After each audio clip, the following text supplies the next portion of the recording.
Salam à tous, Baruch Hashem, Ashrenu Matov Chelkenu. On a le sroud de reprendre ensemble la Torah Vav du Likutei Moharan avec le Pérouche Shalom Alchut du Rav Shalom Arouche Lita. Atmed Bat Hashem, Idvarach. Donc on avait commencé cette Torah en voyant que c'est la Torah qui est liée, nous a dit Rabbi Nachman, au Kavanot du Harizal qu'on doit avoir pendant le Rosh Chodesh, non, le Chodesh Elul, le mois de la Tchouva. Et on a vu que faire Tchouva en réalité, ça passe par deux choses essentiellement. C'est de diminuer son propre kavod, chercher à diminuer son honneur, faire un travail de redonner le kavod, l'honneur que à Kadosh Baruch Hu. Et de notre côté, de faire grandir le kavod à Kadosh Baruch Hu.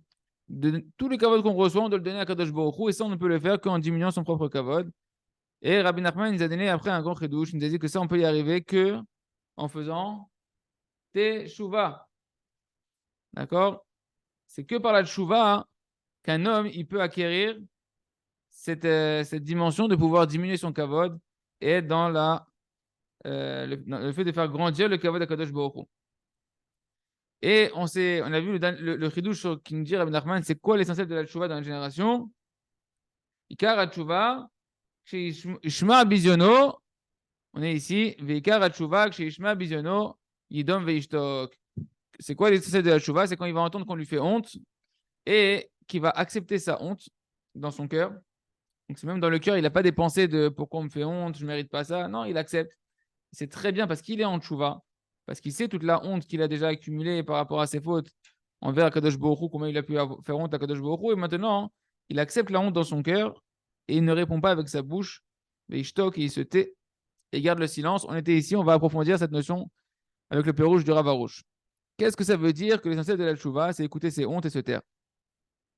Dit le Rav Arouche, donc tu n'auras pas tellement, David, dans les commentaires là-bas, toi. On va faire que du commentaire quasiment aujourd'hui. Il dit que tout le temps, en réalité, qu'une personne n'a pas fait de chouva. Il explique que le sang de l'homme, il est impur, il est sale, il est entaché par ses fautes. Parce que l'âme animale se trouve dans le sang. Et donc, on utilise cette âme animale et le sang qui nous a été donné quand on vit et même quand on fait des fautes. Et donc, à ce moment-là, le sang, il va être impur. Et ça entraîne, il nous dit le Rav, cette souillure du sang par les fautes va entraîner le fait de rechercher le kavod, le fait de rechercher l'honneur, le fait de se sentir plus grand que son ami, de se sentir meilleur que l'autre, de se sentir au-dessus des autres. Donc en réalité, les hontes qu'un homme va recevoir, elles vont venir purifier ces sangs qui sont impurs, qui sont à l'intérieur de lui, le sang qui est impur à l'intérieur de lui, cette recherche des honneurs, elle va se purifier par le fait qu'une personne va recevoir des hontes. C'est pourquoi Rabbi Nachman explique dans l'Écouté Moharan, dans la Torah 141 du l'Écouté Moharan, que si un homme, et c'est ça qu'on veut arriver à Elul, on veut quoi? On veut réussir à sentir véritablement le poids de nos fautes, non pas pour être triste, mais pour avoir un regret sincère, pour avoir une volonté sincère de changer, pour demander pardon sincèrement à Kadosh Baruch Hu. Pour quitter sa faute, il faut la ressentir. Si une personne ne sent pas la, la, la, la saleté, les méfaits, d'accord? Alors, une personne n'a pas forcément envie de partir. Il faut qu'elle regrette. Et pour regretter, il faut avoir le cœur qui est sensibilisé et qui ressent le mal que ça a causé sur lui et autour. On ne parle pas de se culpabiliser, on ne parle pas d'être triste, on parle juste d'avoir une sensibilité, d'avoir tout simplement une prise de conscience, mais qui est liée forcément à une sensibilité. D'accord? Un mort, tu lui coupes un membre, il sent rien. Il ne va pas dire je t'en prie, ne me coupe pas mon membre, il sent rien du tout. Par contre, un vivant, quand tu commences à le piquer, il commence à dire arrête, arrête, j'ai mal. Et ben, nous, on ne sent pas ça dans les fautes. Donc, on veut, en Elul et toute l'année, on veut ressentir la lourdeur de nos fautes. Qu'est-ce que ça nous fait? On est anesthésié en réalité. Il dit Rabbi Nachman, pour qu'un homme puisse mériter de ressentir véritablement le poids de ses fautes, eh ben, il faut qu'il circoncis son cœur. Il faut qu'il fasse la brit mila à son cœur. Il y a de la même manière qu'il y a un prépuce qui est sur le gland de la brit mila qu'on doit retirer le jour de la brit mila, qui recouvre la brit mila. Et bien de la même manière, on dit le Rabbeinu Akadosh qu'il y a, comme on voit dans la Torah, une circoncision du cœur. Donc il y a un prépuce, il va avoir une écorce, il va avoir une enveloppe de force du mal à retirer sur le cœur, qui fait que le cœur, tant qu'il a ce prépuce et qu'il n'est pas circoncis, eh ben, il ne ressent rien à la Gdusha, il ne ressent rien aux fautes, il est imperméable, ce qu'on appelle un cœur de pierre. Donc, il faut savoir, c'est quoi le couteau? C'est quoi le couteau qui va me permettre de circoncire mon cœur? Comment je pourrais avoir un cœur de chair? Un cœur qui qui a peur de la faute parce qu'il sait ce que ça engendre de la faute, un cœur qui veut Hachem parce qu'il sait c'est quoi le goût d'Hachem. Comment avoir ce cœur-là qui permet de faire une vraie tchouva en réalité? Il dit Rabbi Nachman que tant que le cœur de l'homme il est incirconcis, qu'il n'a pas fait la brit mila au cœur, qu'il n'a pas retiré le prépuce du cœur, son cœur il est bouché. Son cœur il est rempli, il est plein de touma et il est rempli. Quand quelque chose il est rempli, il n'y a pas d'écho, on ne ressent rien à l'intérieur, c'est bouché. Il ne peut rien ressentir son cœur. C'est seulement lorsqu'il va circoncire son cœur, le prépuce qui enveloppe son cœur, à ce moment-là, il y a le halal balev. Il va avoir un vide dans son cœur. Son cœur il va pouvoir être réceptif à l'écho de la Gdusha, à l'écho d'être sensible au Ratzon Hashem. Et quand il va circoncire son cœur et qu'il va vider son cœur en fait du vent de folie qu'il a habité et qu'il a obstrué, à ce moment-là, il nous dit Rabbi Nachman dans la Torah 141, il va ressentir, son cœur, il va ressentir véritablement la grandeur de ses fautes.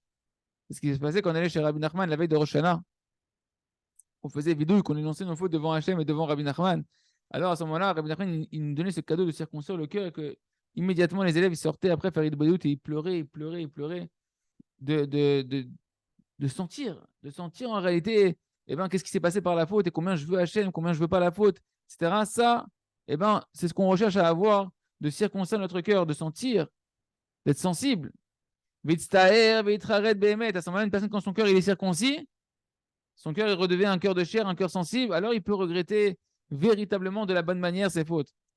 Or là, le Rav nous dit que la Orlat Alev, ce prépuce du cœur, et ces sangs qui sont impurs, à cause de la faute, c'est la même chose. C'est-à-dire que quand tu fautes, tu as utilisé le sang qu'Hachem t'a donné dans lequel il y a l'âme animale qui te vitalise. À ce moment-là, ce sang, il est impur, et ce sang, quand il est impur, il va lui obstruer le cœur, il va faire cette Orla, ce prépuce qui va rendre le cœur imperméable à la faute. Mais c'est quoi le couteau maintenant de la Brit Mila? On sait très bien que si on était sensible, si on était vivant, si notre cœur il était vivant, dans le sens spirituel du terme, jamais on s'approcherait d'une faute. Tu vois un feu ardent, tu rentres dedans. Tu vois un poison mortel, tu vas le boire.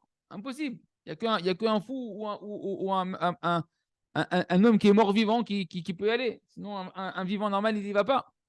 Alors, c'est quoi ce couteau qui va nous rendre vivant, notre cœur vivant? Mao Asakin, c'est quoi le couteau? Il dit là-bas dans Torah 141, écoutez Moran, 141, par lequel on va circoncire le prépuce du cœur et qu'on va purifier notre sang. Dit Rabbi Nachman, c'est les hontes. C'est les hontes. C'est les humiliations qui viennent sur l'homme.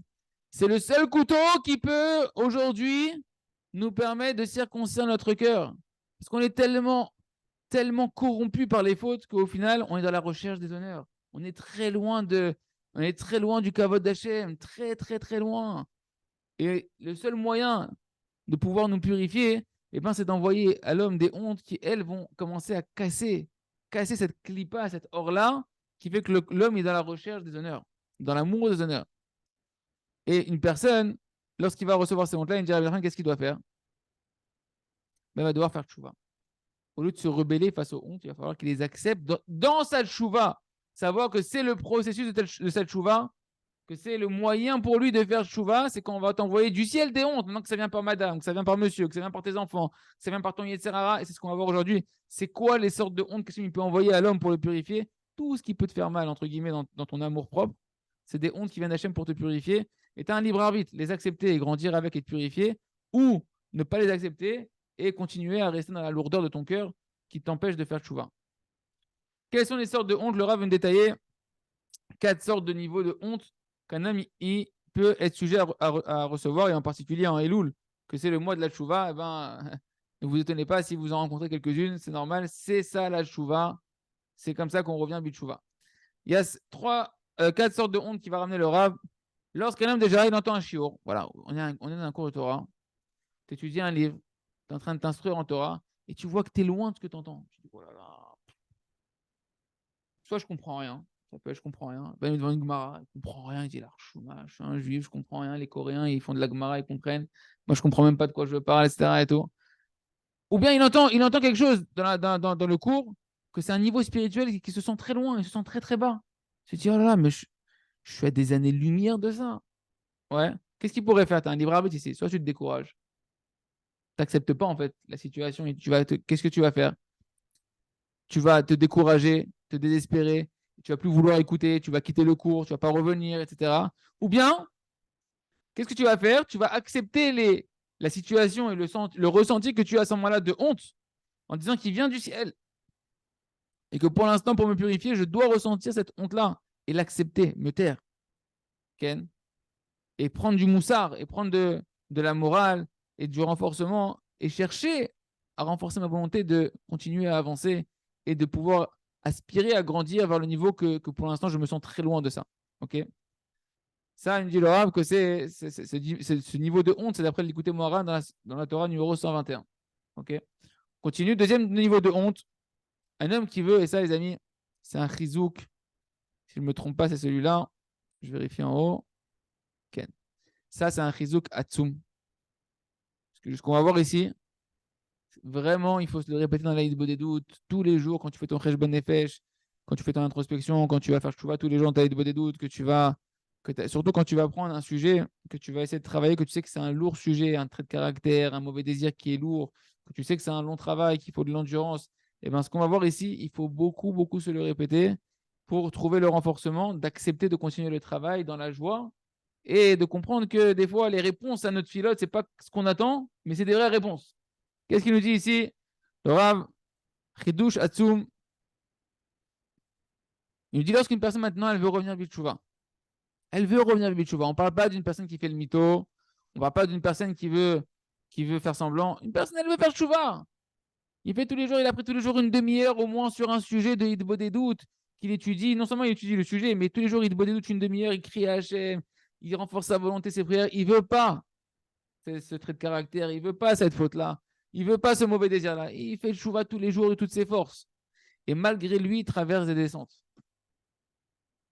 des rechutes. Et il tombe dans des fautes. Toutes sortes de fautes pour un Baal Tchouva. Toutes ces chutes-là, toutes ces descentes-là, toutes ces embûches et les fautes qu'il peut rencontrer, alors que lui, il veut pas, il veut faire teshuva. Eh bien, c'est des hontes qui sont envoyées du ciel à l'homme pour le tester et pour le purifier dans sa teshuva. Parce que les amis, pour celui qui a compris, celui qui s'est éveillé à la Emouna, qui s'est éveillé à vouloir revenir vers Akadosh Baruch Hu, quand la Neshama elle se réveille, toute chose que la Neshama va traverser qui n'est pas selon la volonté d'Akadosh Baruch Hu d'après la Torah Akdosha, c'est une honte pour la Neshama. C'est une douleur, c'est une souffrance incommensurable pour la Neshama. La Neshama, elle est antinomique avec toutes les fautes et tout ce qui est contraire à l'Akadosh Baruch Hu par essence.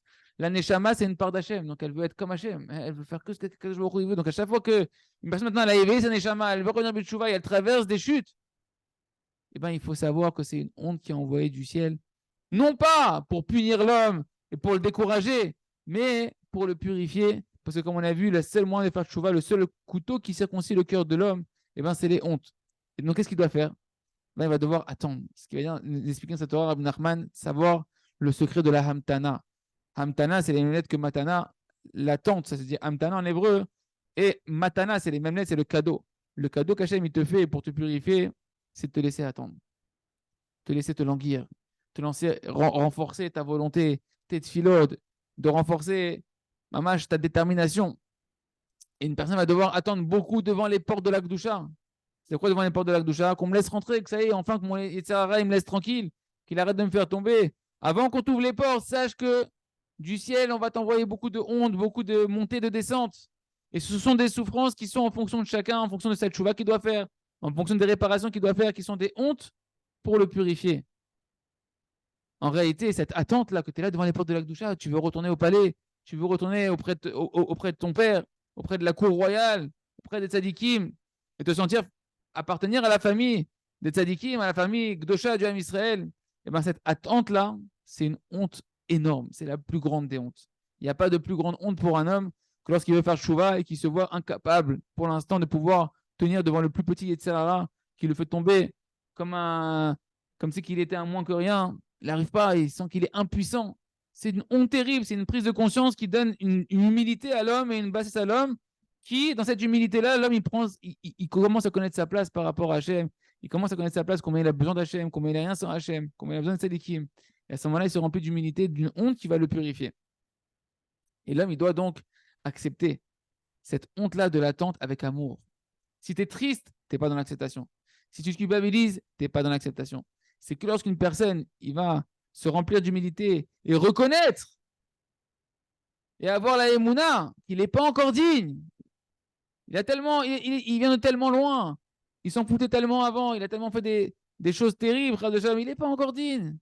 Hashem, il veut te ramener. Il est en train de te ramener. Simplement, j'attends. J'attends le nettoyage que je dois nettoyer.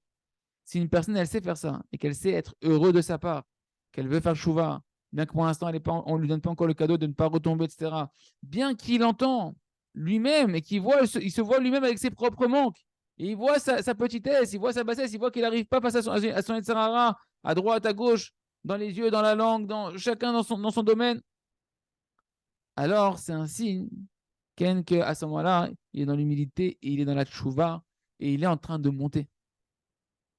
Mais si maintenant, quand il voit ses propres défauts, qu'Hachem lui fait voir à travers ses chutes, il commence à tomber dans la tristesse, alors ça montre qu'il n'est pas encore dans l'humilité, qu'il n'est pas dans l'acceptation de la honte qu'on lui envoie du ciel avec amour. Parce que accepter la honte avec amour, c'est non seulement prendre constat de la honte dans laquelle je suis et de rester Bessimra comme avant, en renforçant ma volonté, en faisant un nouveau départ, en renforçant mon espoir vers Kadosh Baruch Hu, en renforçant mes tfilotes, en ayant conscience que c'est le processus de la tchouva qu'on est en train de me nettoyer, on est en train de me réparer. On ferme ce deuxième niveau de Bisayon. Mais les amis, celui qui n'a pas ce secret-là, qui n'a pas compris ça dans cette tchouva, il souffre le martyr. Et il y a un moment donné où il se décourage, un moment donné où il arrête d'avancer dans certains sujets, parce qu'il a l'impression que dans le ciel, on ne lui répond pas. Non, on te répond. Mais sache que tu dois être fort et courageux et vaillant, et que la réponse du ciel, elle va passer indéniablement par des phases de chute. Et ces chutes font partie intégrante de la purification. C'est pas que tu es en train de te ressalir, etc. Non, ça fait partie du chemin. Si tu sais accepter la honte, à ce moment-là, miyad t'inverse tout dans le bien. Tant qu'une personne est dans la tristesse et dans la culpabilité, alors elle reste encore dans la bassesse négative. Troisième sorte de niveau de honte, eh ben, au sens simple du terme, quand des gens ils te font honte, hein, ta femme qui te fait honte, tes enfants qui te font honte, tes amis qui te font honte, etc. Des gens dans la rue, en voiture, sur le trottoir, dans le tramway, peu importe où tu es, au travail, qu'on te fait honte à la caisse. C'est un niveau de honte également qui vient du ciel qu'il faut accepter, savoir se taire et savoir que ce n'est pas les hommes qui te font honte, c'est Akadosh Baruch Hu qui te fait honte, que lui, il a choisi le rôle d'être le parleur d'Hachem pour t'humilier. Il va prendre il a ses comptes avec Akadosh Baruch Hu, il va devoir réparer ça avec Akadosh Baruch Hu.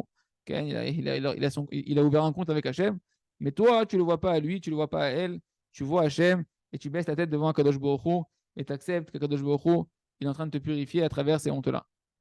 Et le quatrième niveau, le Rav me dit, c'est Aïkar. C'est l'essentiel du niveau qu'on doit atteindre et qu'en réalité, Akadosh Baruch Hu, il ne veut pas tous ces processus qu'on est en train de voir ici. C'est quoi? C'est qu'un homme, il ne doit pas attendre qu'on lui fasse honte, que du ciel, on lui fasse honte. En réalité, tous les jours, un homme, il doit avoir son cheshbon nefesh dans sa doute, son introspection dans son heure d'isolement avec Akadosh Baruch Hu, et prendre conscience soi-même, véritablement, de ses avérotes, de ses fautes. Okay? Des chutes qu'il a traversées dans sa journée et dans son passé, et voir combien il est encore loin de l'accomplissement correct de la Torah et des mitzvot. Et à ce moment-là, il va lui-même sentir sa propre honte. Lui-même, sans qu'il attende qu'on lui envoie des hontes, il fait ce travail de voir sa petitesse.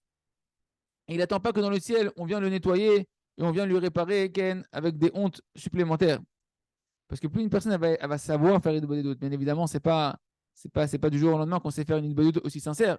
Mais plus une personne elle va savoir faire une bonne doute, s'introspecter comme il faut, alors lui-même, il se nettoie. C'est une douche. C'est le plus grand des karchers, la plus grande des machines à laver, on va dire la plus agréable des douches. Et ben, c'est quand tu vas toi-même dans la douche, que tu te savonnes toi-même, que tu te fais ton shampoing toi-même, tu te mets ton petit déo, bien. Pas qu'on vient, on te prend dans une machine à laver, on dit allez, c'est parti, on y va, on doit nettoyer 120 ans de saleté, etc. Non, pas besoin. Tout seul, tous les jours, tu te fais une petite douche, fraîcheur, bien. Ken. À ce moment-là, tous les jours, tu te nettoies, tu répares tes fautes. Comment tu répares tes fautes? Comment tu te nettoies? C'est quand tu vois ta honte, quand tu vois ta petitesse. Parce que le couteau, c'est la honte. Le couteau de la Brit Mila, c'est la honte. Mais c'est bien plus agréable quand je me fais honte tout seul, en privé, tout seul, et que je l'ai choisi de rentrer en plutôt que de le subir et d'en prendre une droite, une gauche, et tu dis, attends, combien je vais me faire ratatiner? Parce que tu comprennes que, qu'est-ce que tu as fait devant Hachem et que tu acceptes de toi-même de te purifier. Et alors, à ce moment-là, une personne, si elle fait ça, cette heure du des doutes, ces heures du des doutes, eh ben, il va sentir lui-même que l'orgueil ne lui appartient. Quel rapport moi et l'orgueil? Quel rapport moi et les honneurs? Quel rapport qu'on veut m'honorer? L'oshayachli, ça ne me revient pas. C'est antinomique avec moi, l'honneur et moi. Je me connais, je me vois. Un homme, à ce moment-là, il est dans ce qu'on avait dit au début de cette Torah, en train d'être Ma'ed Birvod Atzmo. Il diminue son propre kavod. Et un homme qui fait cette chouva de ce type-là, alors à ce moment-là, il se met à haïr le kavod. Il veut pas, il hait les honneurs. Il, il veut, dans son cœur, il veut pas. Il sait que c'est honteux pour lui de recevoir les honneurs. Et à ce moment-là, il peut donner le kavod à Kadosh Baruch Hu. Il peut redonner tout le kavod à Kadosh Baruch Hu. Comme on l'a vu dans les cours précédents, il y a différentes sortes de kavod, différentes sortes d'honneurs qu'un homme il est obligé de recevoir d'après la Torah, comme l'honneur d'un fils envers son père. Le père, il doit recevoir ce kavod de son fils. Un rave envers ses élèves. La Torah nous oblige de donner ce kavod-là. Alors, nous, on avait expliqué déjà, et ce que je vous ai expliqué, c'est issu du commentaire du rave qu'on voit maintenant, que l'homme, il doit à ce moment-là, quand il reçoit cet honneur-là, même de sa femme, de son entourage, de ses élèves, etc., eh ben, il doit faire monter cet honneur-là à Kadosh Baruch Hu et ne pas se l'approprier, et ne pas s'enorgueillir, et ne pas l'utiliser pour sa propre personne et pour son propre profit. Comme c'est marqué dans la Torah 56 du l'écouter Moharan. Et donc, le test qu'il va y avoir, comment on va tester si vraiment tu es dans cette humilité ou pas? Écoutez bien ça. Comment on va tester? Tu dis, ouais, c'est bon, moi, c'est ce que je fais tous les jours. T'inquiète, à chaque fois que mes enfants ils me donnent du kavod, je donne à Hachem. À chaque fois que mon ami me donne du kavod, je donne à Hachem. Tu sais comment on va tester? C'est quoi le véritable test? C'est le jour où le fils, ou la femme, ou l'élève, ou l'ami, il t'honore pas. Il t'honore pas. Il te fait à ton sens à toi, il t'a fait honte. Tu te mets en colère parce que le kavod, il te revient. Tu vas t'énerver avec lui parce que, hey, tu parles à ton père là. C'est comme ça que tu respectes ton père. Tu parles à ton mari. Tu parles à ton meilleur ami. Tu parles à ton rave. Si tu es comme ça montre qu'en fait, jusqu'à présent, tout le kavod, tu l'as pris pour toi, mon ami. Mais si tu veux vraiment le kavod d'Akadosh Baruch Hu, alors même quand on ne t'honore pas, tu acceptes ça avec Emouna. Comme ça, Hachem, il veut. Hachem, il veut me donner, il veut que le kavod, il passe par moi pour revenir vers lui. Tov, il veut pas. J'accepte. Qui je suis pour recevoir le kavod? Parce que tout, c'est la Hashgacha d'Hachem, mesure pour mesure. La providence divine qui se met en marche avec moi, mesure pour mesure, par rapport à mes comptes que j'ai avec Hachem. Et donc, la personne, elle sait que l'essentiel du niveau de l'accomplissement de la Torah et des mitzvot, c'est quand elles sont faites pour le kavod d'Hachem. Pas pour mon kavod. Leur patli, la kavod chéri. Tout ce qui m'importe, c'est le kavod d'Hachem. Comme c'est marqué, quand la nikra bishmi tout ce que j'ai appelé, c'est pour mon nom, que j'ai créé, que j'ai appelé, c'est pour mon nom, que je l'ai fait, pour mon kavod, que je l'ai créé, que je l'ai façonné et que je l'ai fait. Comme ça, Kadosh Baruch Hu dit que tout ce qu'il a créé, c'est pour son kavod à Kadosh Baruch Hu. C'est pourquoi Rabban nous enseigne d'accepter les hontes avec amour. Parce que le seul test véritable, le contrôle véritable de l'homme, si jamais il veut honorer Hachem ou il veut s'honorer soi-même, c'est est-ce que tu sais te taire et rester dans la joie au moment où on te fait des hontes et accepter la honte et l'humilité et te faire petit lorsqu'on te l'envoie du ciel, et à ce moment-là te nettoyer de ton orgueil, ou bien non, quand on va t'envoyer une honte, tu vas te rebeller et pas l'accepter. Il a fait. Hachem, on va s'arrêter là pour aujourd'hui. Et on continuera à approfondir ce sujet-là. Pourquoi, justement, et ben, la tchouva, elle passe par les hontes et que ça permet de faire grandir le Kavod Kadosh Baruch Hu. Rabbi Nachman va donner des secrets d'après les profondeurs de la Torah. Ce sera dans le prochain shiur. Chazak, Venit Chazek.